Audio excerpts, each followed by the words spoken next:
Good afternoon, everyone. How's everyone doing? Good. Okay.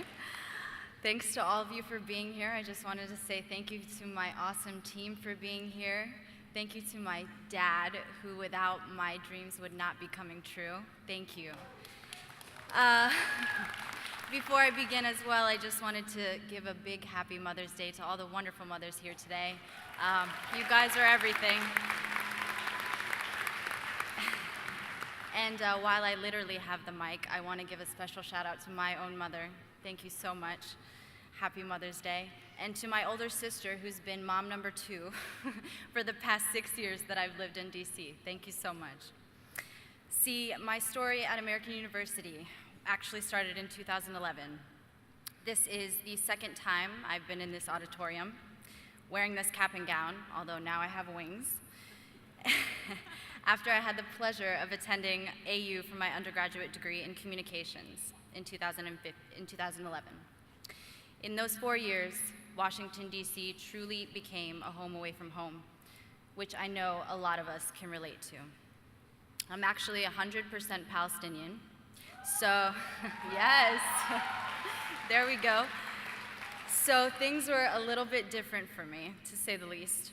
In the summer of 2015, about 2 months after I graduated college, I learned a very valuable life lesson.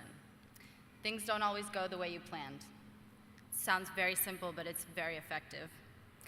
One day, I was renewing the lease on my apartment, ready to start my new job on Monday, and the next I was told my work visa was denied and that I needed to leave the country immediately. My application arrived 24 hours past the deadline. In fact, I'll never forget the song playing while the immigration office put me on hold. It was Yellow by Coldplay, as if the phone call wasn't already depressing enough. Anyways, for the next 48 hours, I exhausted all of my options. At 22, I even contemplated marriage, but turns out that's quite the commitment. So I reluctantly left DC and began an entirely new career and life in Jordan.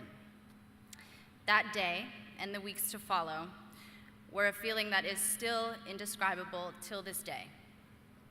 Every night, I thought about how it was possible to love a place so much, build a life and a network, and then be asked to leave without question. I did take advantage of the time. I worked a PR and marketing job for 2 years, which passed the time but was hardly fulfilling, or so I thought at the time. Slowly, however, the job pulled me out of my comfort zone.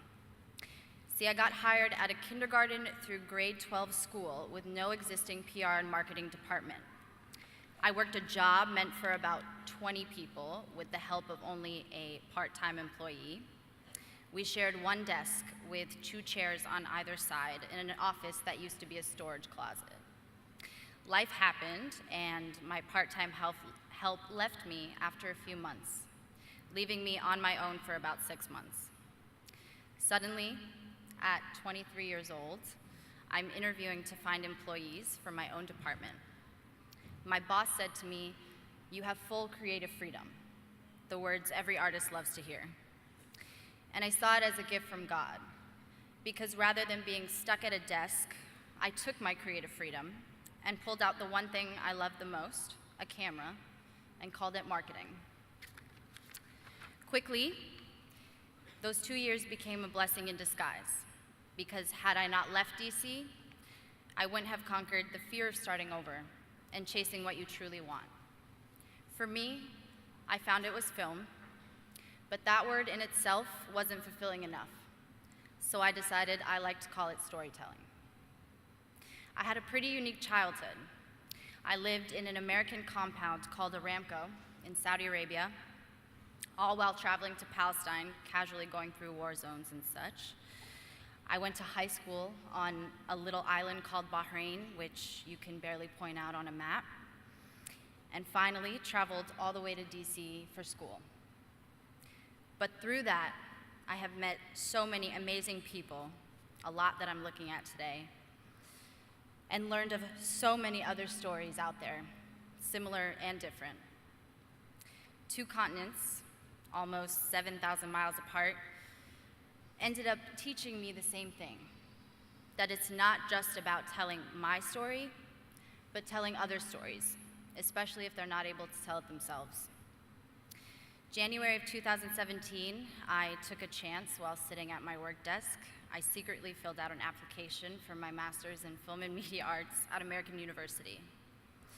A week later, I was out with my older brother, and I got the news that I got accepted. He played it cool, though. He leaned back and he said, "I knew you'd get in." We knew the plan was in motion. We knew the dream was going to be chased. Not to mention, student visas are pretty mandatory, so I knew my return was inevitable. In the summer of 2017, I quit my job and walked away from the upgraded and newly painted office that fit a conference table at the time. I packed up my own desk, and I never looked back. Come 2019, and come today, I'm in the same situation, applying to jobs and trying to find my place in this country as an immigrant. Only this time, I'm focused on my passion and my happiness, putting those first, and knowing that no matter where life takes me, I have the power of my own creative freedom. I want to leave you with a quote by Jean-Luc Godard. He once said this: "Every story has a beginning, a middle, and an end, but it doesn't always come in that order. Sometimes what may seem like the end can often surprise you and pave the way for new beginnings." So congratulations to the class of 2019, and good luck to all of you.